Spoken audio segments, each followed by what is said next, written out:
I thought I might give you an updated tour of what's going on around our garden.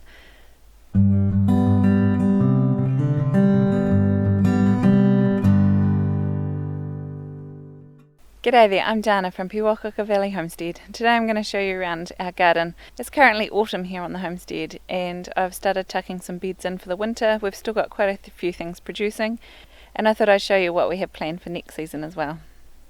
First stop is my herb garden, and it is still ridiculously overrun with weeds, but we still have quite a few things producing that we're still getting things out of here. And I've actually whacked down my favourite thyme plant and have taken some cuttings of that to put into the vegetable garden as well, which I'll show you. We've still got lots of lemon balm down here for making tea. There's lots of grass and dandelions in there.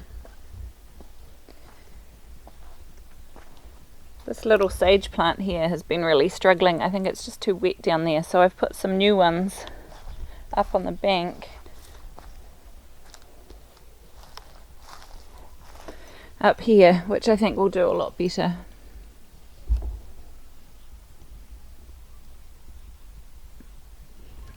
The sorrel's doing well. It's good in salads. And I've put a couple more thyme plants. One there and one there. One thing I've discovered is I use a lot of thyme when I'm cooking and we don't have enough, so I've decided that this year I'm going to expand how much thyme that we actually grow. My fig plant, I don't think the fruit's actually going to ripen this season, but it was exciting to see that I actually made some fruit, so hopefully next year they'll actually ripen. It's just starting to lose its leaves now. The fruit got nice and big, but they just haven't browned up. And we did cut a couple open just to see, but no, they're definitely not ripe on the inside. They still look like white flowers on the inside. So over here's the vegetable garden.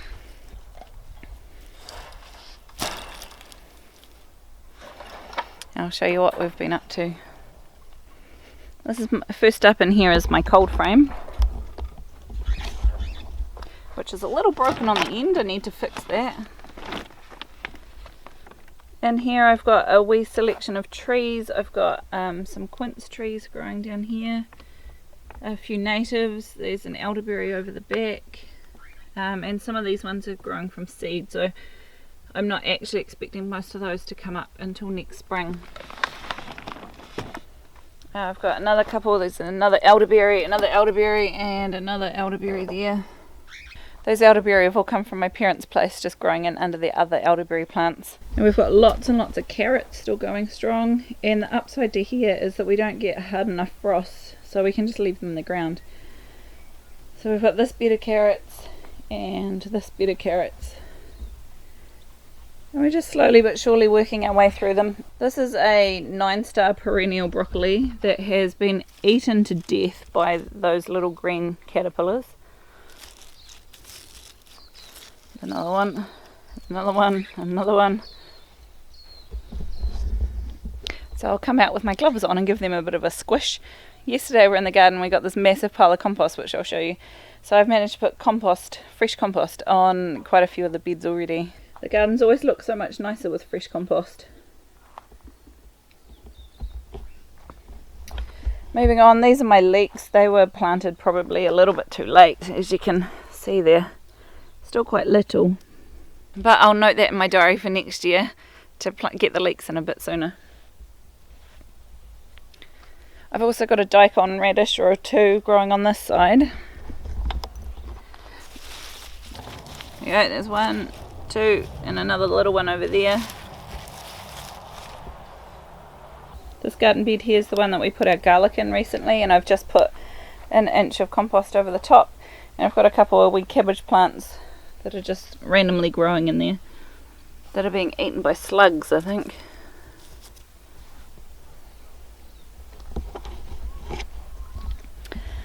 Now over this side is my collection of apple trees that I grafted last season, and I've actually ordered another 25 rootstock which I will be getting grafting come early springtime, so I will show you how to do that on a video as well. They're all starting to lose their leaves, But every single one of the ones that I grafted took, which was pretty exciting. There's one there. Whoop.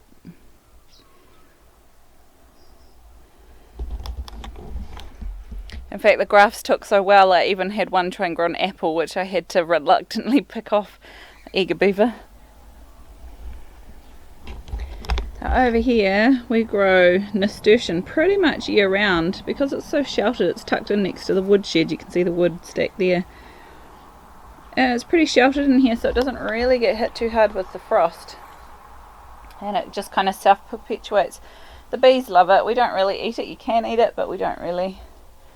And then we've got a whole lot growing along this back wall here as well, which is great. It helps block the wind, but unfortunately it means that it takes over some of this garden bed. And I have to spend my life pulling out baby nasturtium plants. So this garden bed here is still putting out lots of lettuce for us.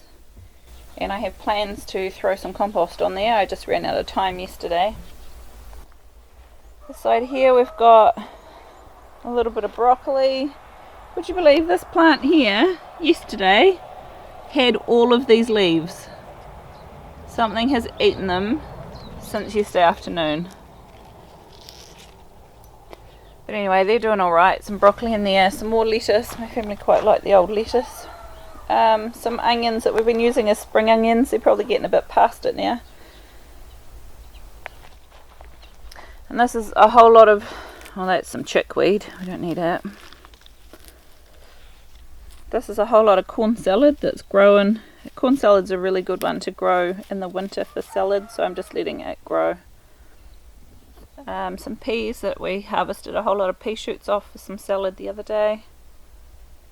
And then in behind me here you can see some silver beet. I cut a whole lot of that down.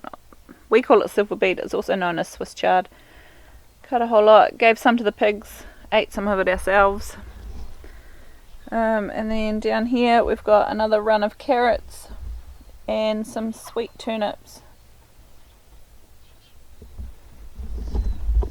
I really like those turnips. They're called Snowball, and they you can eat them like an apple. They're quite sweet. They're really yummy. Now moving along this way, this bed here is looking a bit of an absolute shambles, but that's because it's got leftover tomato plants that are wilting down. It's got a couple of self-sown potatoes. These were our juicy bennies, our early potatoes, and obviously I missed a few. There's about 4 of them in there. So I thought I'll just leave them until the frost kills them off, and then I'll go rummaging, see if we get any bonus potatoes. There's a couple of broccolis. So basically this bed will get pulled out once the frost hits and once these broccolis are ready really. And then I'll add a whole lot of compost and tuck it in the same way I've done with these ones over here.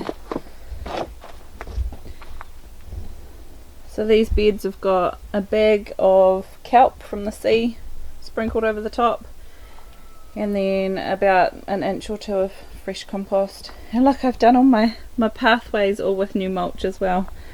Been making the most of the baby sleeping. And then last but not least in here we've got all these beans.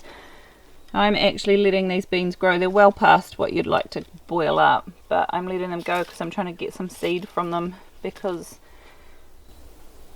despite heavily planting this whole row, only 1, 2, 3, 4 or 5 plants actually came up, so I want to get the seed and re-sow along there for springtime. And same dealio for along here. These are a white runner. They have white flowers rather than the scarlet runner, which has red flowers. And I've got a few family members that want seed from those, and they're quite hard to come by, so I'm trying to grow as much seed from those as possible, and next year hopefully we'll actually have some to eat from them. And then look at my tunnel house. That's disgusting. Can you see all the grime on there? One of my jobs before springtime is to clean all the mossy grossness off the inside of my tunnel house. We'll go and have a look in the tunnel house. Now I've put all this new wood mulch down here, and I have built the path up so I don't have to step up and into the tunnel house like I used to. I still have the old hillbilly door lock though.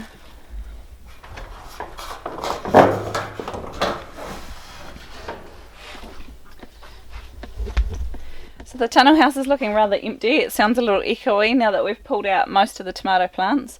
And I'm really looking forward to getting this propagation bench up and running and getting some cuttings going over the winter. So there's got to be some upside to winter time, right? And so this is my heated propagation bench. I do have a blog post that I went through how I made it, and I have discovered that it's actually sunk down in that corner over there, just with all the dirt decomposing, I guess. It's sort of all twisted, so we need to build up that side a wee bit more. So this bed, it heats up this gravel. It's got heating wires. Can you see those under there?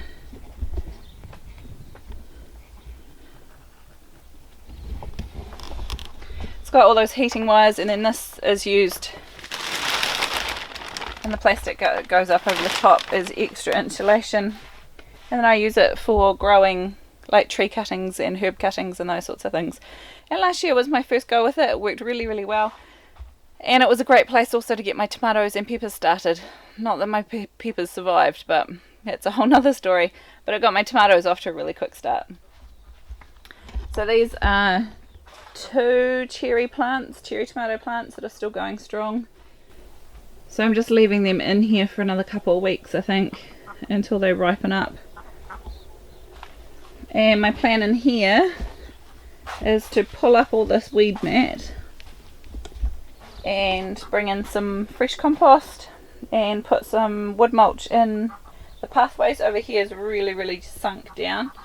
My aim of the game in here is to try and make this ground as level and as fertile as possible. Level because we have a automatic watering system that comes in when our washing machine's on. The water feeds out into a barrel and then it gets pumped out into here, which works really well, except for 2 issues. One, our washing machine's really old and the filter doesn't work anymore, so everything's been clogged up by little fibres off our clothes, which means that most of the holes in here are actually blocked up. And 2, because the ground's really uneven, it's meaning that some areas aren't getting watered properly. And some areas are really boggy. If you see down here, there's a big old puddle sitting there. So my aim is to make this as level in here as possible and to sort out some of the issues with this hose. And the other good thing is my parents are moving and giving us their old washing machine out of the rental that they had. So it's a front loader and it also has a working good filter on it. It's much newer than our crusty old machine, so that's really exciting for us. So hopefully we'll get that set up in the next couple of weeks. The other thing I'm going to do here, I'll show you the other garden shortly where this will go, but this hose down here where it's got this bend here, I'm actually going to continue it out through there, and because I think realistically we probably get too much water in here for the tomatoes, and I think that's probably why I had such a problem with blight right at the end. It was just too wet. So we're going to share some of the water down the bank, and I'll show you that garden next.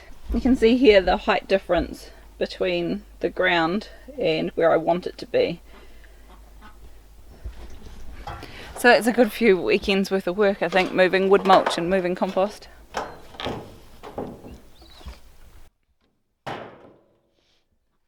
The other thing I really want to set up, maybe over the winter, maybe in the springtime, is a small seed raising glass house, but it won't be glass, it'll be plastic, up against one of the north facing walls.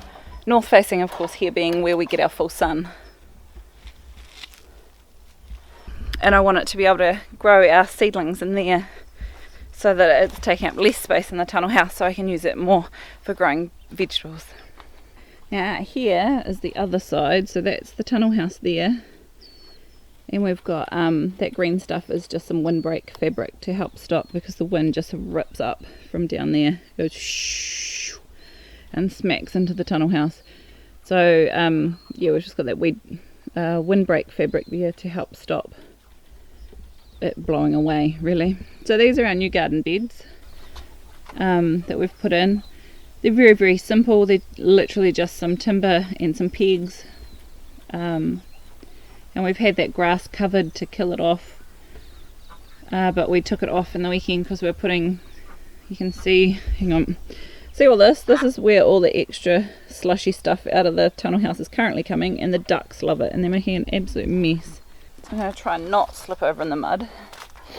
This is a little channel that I just dug to catch some of the extra water that was coming out of the tunnel house,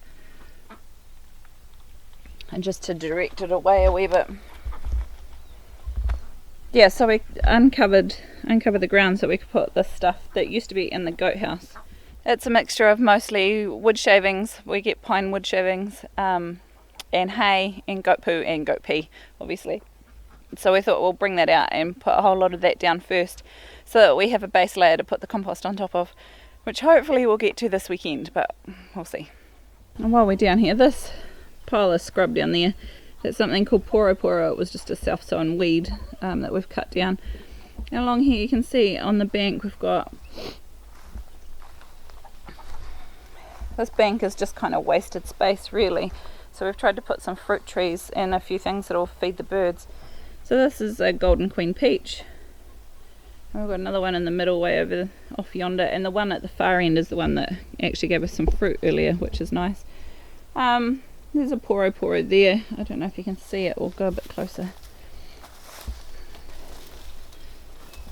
This is the poro poro here. The fruit apparently are edible once they go orange, but other than that they're poisonous.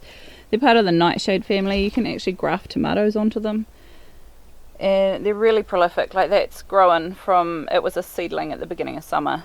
So it's grown that much in 3 months.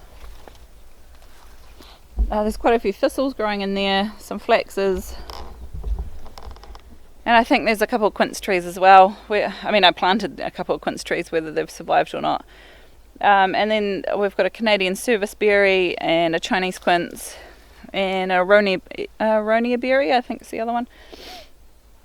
So yeah, just a wee selection. They were sort of put in and then ignored, that whole gardening technique where what's it called? Complete and utter total neglect, I think is what they call it. So you stick it in and ignore it and hope that it works out and the healthiest, strongest plants survive. So we've gone with that, and that's pretty much what's happened out on the bank.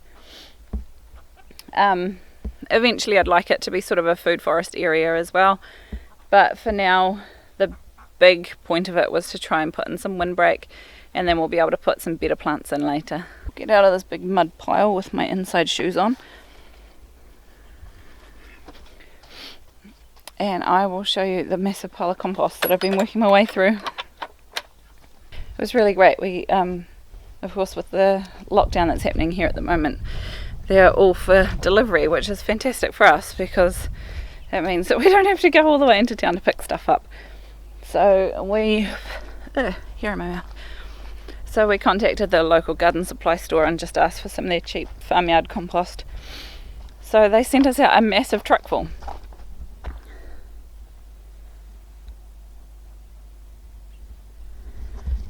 They said it's 20 scoops, which I think is pretty close to 7 cubic metres, which is good. And then this is hubby's project for the weekend. A lot of that is scrap wood that we've managed to find along the road where they've finished doing some forestry stuff just on the side of the road pretty much. So I've been wanting to propagate some of my hazel trees for a while, and they're finally big enough to be able to do it properly. I did take some cuttings last year and try and grow them from cuttings, but they don't work so well from the cuttings. They do grow quite well from seed, and we did get one hazelnut this year which I found on the ground. But the best way of replicating and propagating more hazelnut trees is actually by layering. So here you go, you can see what I've done here. What you do is you pull in one of the lower branches and you peg it into the ground. I've just used some ground peg that we use for holding down weed mat, and then you just throw some dirt over there, and then the branch continues and sticks out here. So it will continue to survive, and it will grow roots in under here, which I'll show you. The pigs are grunting for me, so I thought I'll take them up some grain and I'll show you the food forest on the way through.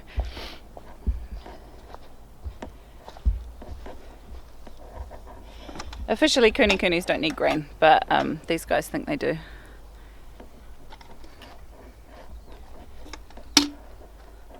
The food forest is doing really well. It's got a lot of grass growing, but That's alright, such is life, eh? Nature doesn't like to be naked, so she's covering herself with weeds. On the upside, the pigs like eating the weeds. Now, one of my plans is to come through this berry patch and give it a good weed. Look, we've got our first blackberries ripening there. We've got a carrot that's self-sown going to seed. There's another thornless blackberry there, and I have just planted, that's a thornless boysenberry and that's a thornless boysenberry that I grew from a cutting from a friend.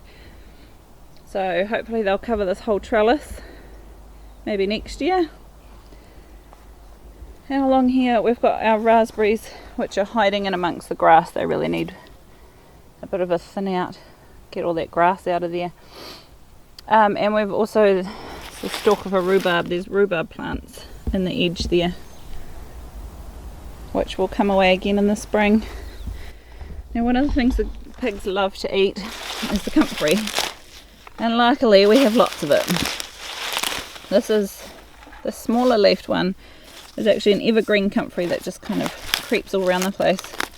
It doesn't die back over the winter, whereas this larger leafed one will grow much bigger, but it dies back over the winter. Unfortunately, some of these fruit trees I don't think have actually survived, but I do have some replacement ones over on the patio that we can replace them with. It just got too wet in here, and you can see in here these are all our sunchokes. They've just sort of started dying off, which means underneath them they'll have a whole lot of tubers to dig up, which we'll probably dig up a few and share them with the pigs, and the rest we'll just let grow. Sunchokes will just take over. There's quite a field of them there, but we don't mind that. It's one of those good survival foods, just to know you've got some starch in the ground if you need them. My wee blueberry bush, it's doing all right. It even gave us some blueberries, which was nice. In here we've got a random selection, like there's some Mizuna just growing there. A little bit of lemon balm. There's another blueberry and another blueberry. I'm really hoping they grow because my kids eat so many blueberries. This one's a mulberry.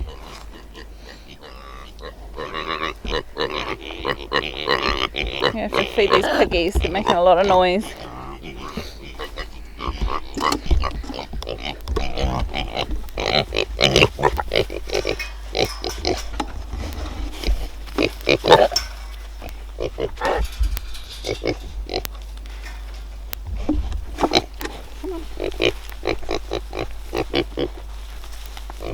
Ah, you guys, move.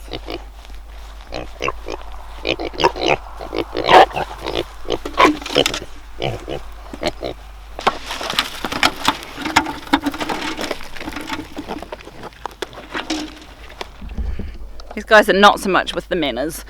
They just get a bit pushy and want their food, but that's alright. Also, hard to do one-handed while holding a camera.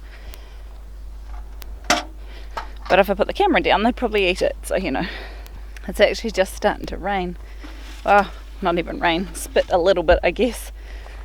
Yeah, so I'm hoping that next springtime will bring some good things in this food forest. We have plans to add in some pumpkins and things. I'm hoping to get some horse manure from the people across the road. They have horses, and just grow some pumpkins and some massive piles of horse manure, and we'll see how we go. This is where our strawberries are, and I actually even managed to get some time to give them a good weed, which was nice. There's still a few weeds sneaking up, but we're still getting the odd strawberry from them. And this season's been a bit of a bust with them. They were so small and they really struggled. I think the compost that we had them in just wasn't high enough in nitrogen. I don't think it had broken down enough, but I think we've worked out what that problem is, and obviously it's broken down a lot more now, and the plants are looking really leafy and healthy, so I'm banking on a bumper crop from them next year. We'll just let the dog out.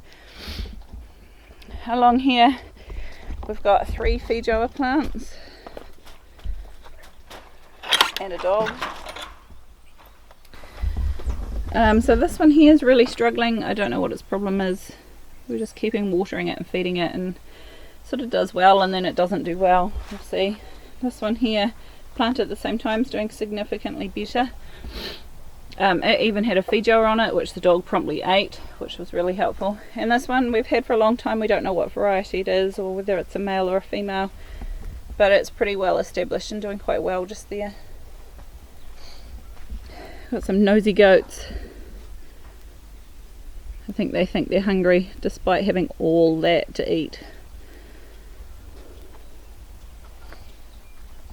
This is the larger peach tree that I was telling you about before. And it actually gave us fruit this year, which is nice. There's Miss Hebe, my daughter's puppy. She's actually a really good dog. She's quite well behaved. She's still working on the old toilet training in the house, but that's alright, she'll get there, I'm sure. They do spend most of their time outside, especially because it's been summer. It's been lovely. What I forgot to tell you about these garden beds is what we're actually going to grow in them. So this top one we're going to do potatoes. The next one we're going to do New Zealand yam, also known as oca. The next one we will do, I had planned on making it asparagus, but I've had real struggle getting asparagus babies started. We've decided we're going to make it onions. And then the next two we're going to do a mixture of corn and squash. Growing corn here is a little bit hit and miss. We don't quite have the temperatures that you need, and we don't quite have the long enough season. There's a variety called Early Gem, which I've just ordered a whole lot of seed for. It's a heritage variety that has quite a short growing season. It only sort of grows 1.5 meters tall, so you get less of a harvest off of it, but if it grows it's more harvest than no harvest, right? And we're just aware that also the shorter ones are a bit more wind tolerant because of the amount of wind that that particular garden will probably get. So I thought, well, we'll give it a go and see how we get on. No harm, no harm done. And there's going to be squash growing around the bottom of it anyway. Hopefully some pumpkins is the plan. The aim of this garden is to do sort of the more high calorie, less personal input sort of crops, the ones that you can kind of plant and leave them be for a while. With everything that's been going on with the food systems and stuff, it's just made me really aware that we need to be maximising our growing space and growing as much, especially the high calorie crops, as we can. So they tend to be the sort of starchy tubers, and also the winter squash, so your pumpkins and those sorts of things.